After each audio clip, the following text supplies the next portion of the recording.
Okay, good evening, everyone. We're continuing with 4 minutes of Mishlei. We're up to Perek Dalid, the 4th chapter. There's really 3 different sections in this Perek. And as the theme of the Sefer, as we've seen, is that a father telling his child, or telling his son specifically, to listen to him, to listen to his advice, as many fathers would try to communicate with their sons. Whether they listen, time will tell. But he says something very moving in a number of different places in this Perek, where he sort of gets a little bit autobiographical. First, it starts off the whole Perek, Shimu vonim musar ab, listen, son, the discipline of your father. Then he says in Pasuk Yud, Shma b'ni v'kach amari, listen and take my heed of my words. And then Pasuk Chaf, b'ni l'dvarai hakshiva, my son, listen to my words, or take your ears, le'amarai hat aznecha, listen, incline your ear to what I'm saying. But I want to just note that he, as I mentioned, he gets more autobiographical in the Psukim, Pasuk Gimel through Hey, where he says, Kichena yisi la'avi, why should you listen to me? Because I too once had a father. In other words, I was also a son once, and I was also rach v'yachid lefnei imi. I was also the one and only, the apple of my mother's eye, maybe we would call it today, the one of my mother. So this reminded me just of generally, we have this with our fathers, but we also have it with ourselves. Like, if we were to talk to ourselves when we were 18, 19, 20, before we made different mistakes that we made, like what would we say to our earlier, younger, more naive version of ourselves?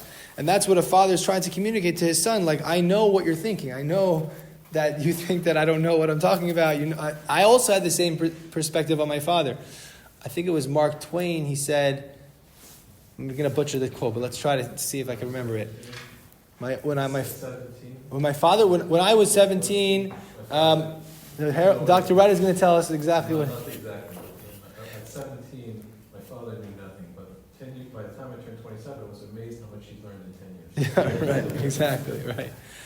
Very good. Thank you for that. Yeah, so we sometimes appreciate more with age what our father was telling us, back when we were younger, and we thought we knew better.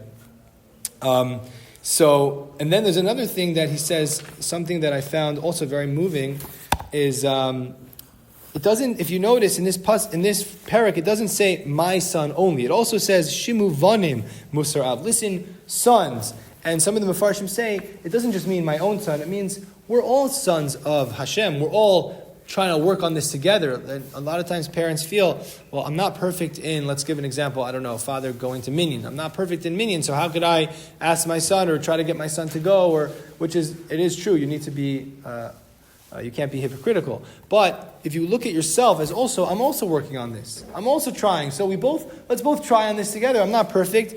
And, father's not perfect, the son's not perfect. We are both children of Hashem, and we'll work on this together. I think that's also a very healthy, more mature sort of relationship with the son. And last, I thought was also very powerful, something that you don't generally see in Psukim. The Pasuk says in Pasuk Chav Gimel, he says, Mikol Mishmar Nitzor Libecha. From all of the things, I'll give you advice. You should listen to your father, as I tried to, didn't really want to, but I eventually listened to my father. Should listen to the Torah. We'll go in the ways of the tzaddikim. But he says, literally, Mikol, from everything else, above everything else, Mishmor Nitzor Libecha. Guard your heart. Follow your heart. Listen to your heart. I thought that was just very striking to me, that the father's saying, at the end of the day, you know what is in your heart, you know the right thing, you know what Hashem wants from you, you know what the right thing is to do. Listen to that voice inside your heart, and don't try to squash it, don't try to stifle it, listen to your heart.